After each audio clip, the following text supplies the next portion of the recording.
What's up, everyone? I normally play a stamina nightblade, but I've always wanted to try to do a pure vampire magicka nightblade that sort of super personifies a vampire and can constantly run around at stage 4 vampirism. So I've got this build. It's been working pretty good. I've been having a lot of fun. So I wanted to share this with y'all in case you're a vampire who wants to be a pure vampire nightblade. I'll show y'all how it goes. For my helmet and shoulder, I've got Valken Scoria. Gives you a little AoE, also a whole lot of penetration. You want to have the increases Mundus Stone effect.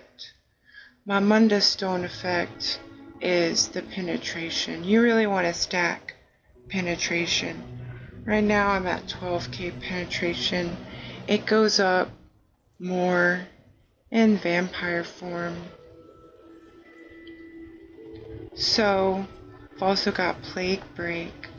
Gives you a lot of penetration, damage, an area of effect, and then, well, it damage over time, and then if they die, an area of effect.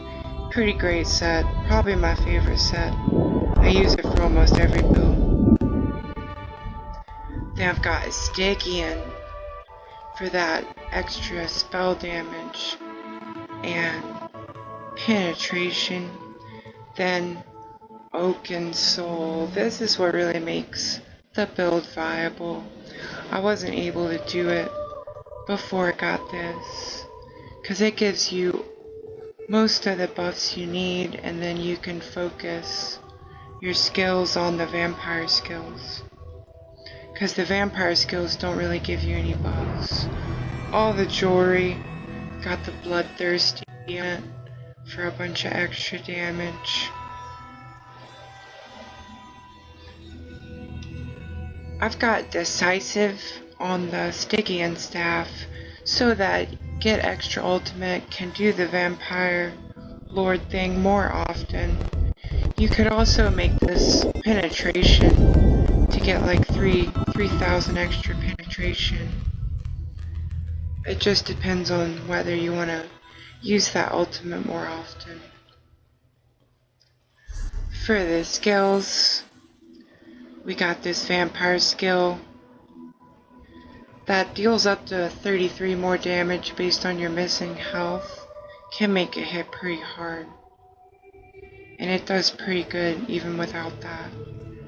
Hypnosis. This is really fun. You can just stun a whole bunch of people. You could replace this with a damage over time or an area of effect skill if you wanted to do more damage. But I really like the hypnosis, and if you're in a group, that stun can make your friends hit a lot harder. And of course stuns everyone, so that's pretty cool. Siphoning attacks is for health and magic sustain. Merciless Resolve is a damage buff that you can set off for a whole bunch of damage and healing. I've got the Cloak for constant healing, Vampire Ultimate. These three are all buffs. You want to keep going at all times. Then the only skills you're going to use really are the vampire skills. Since we're Oaken Soul, it's all on one bar. I'll head outside, show you how it goes on the practice dummy. Then I'll like solo a dungeon, show you how it plays. So you want to set off all your buffs. As you can see, even when you're not a vampire lord, the damage is not super bad. Whenever you become vampire lord, this damage is going to go up a whole lot.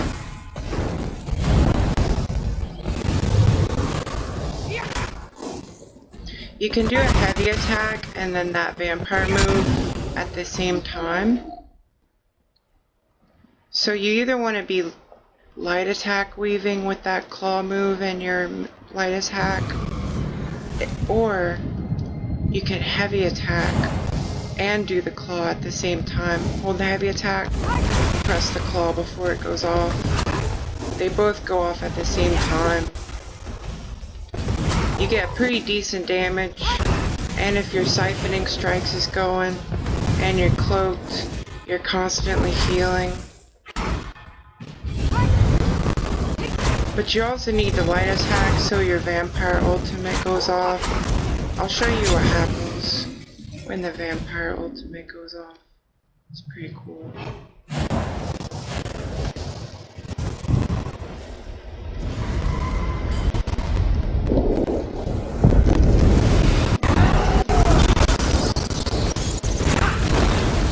As you can see, you start doing a whole bunch of damage. Pretty fun. I think the highest damage I've ever crit in vampire form was like 60,000. If you use the Balorgs, you can get a lot higher.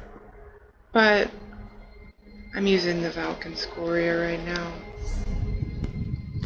So, where's a dungeon?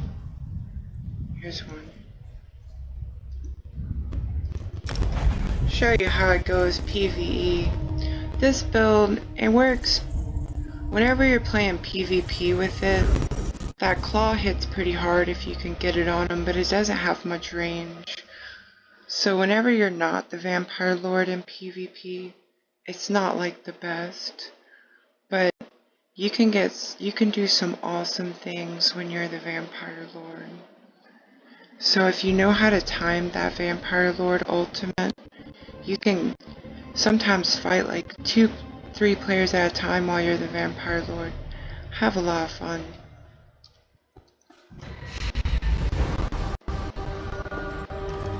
I use this build for PvP, but it doesn't do super great when you're not the Vampire Lord. As you can see, it's pretty easy to solo dungeons. I think the build plays pretty good for a pure vampire build. I've been having a lot of fun with it. Gotta show y'all how the Vampire Lord thing goes though. Whenever you can become the Vampire Lord, you can just absolutely melt people.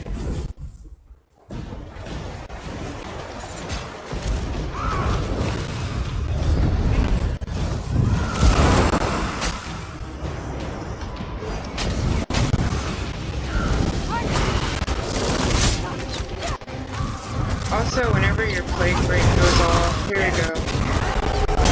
Here comes the melting.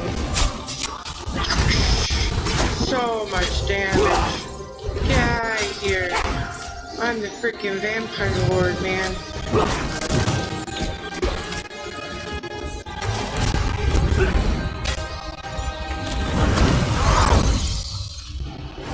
So as you can see, the build, it's pretty fun.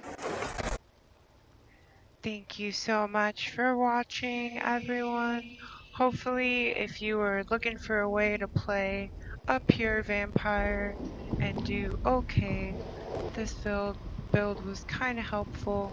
I think the Oaken Soul Ring makes it to where you could have a whole lot of fun with this. It's definitely not the best build. It's super niche for if you just really love being a vampire, but playing with this build, I have no problem doing like the non-veteran trials. I haven't tried veteran trials with it. Can do most veteran dungeons with it. I have a lot of fun doing the Vampire Lord thing in PvP. I think it's pretty fun. Maybe you will too. Hope that you guys have a super fun time in ESO. maybe I'll see you around, and I'll be making a new video soon. If you want to see more of my little videos, you can like and follow. That helps me out a whole lot. Hope that you have a super awesome day.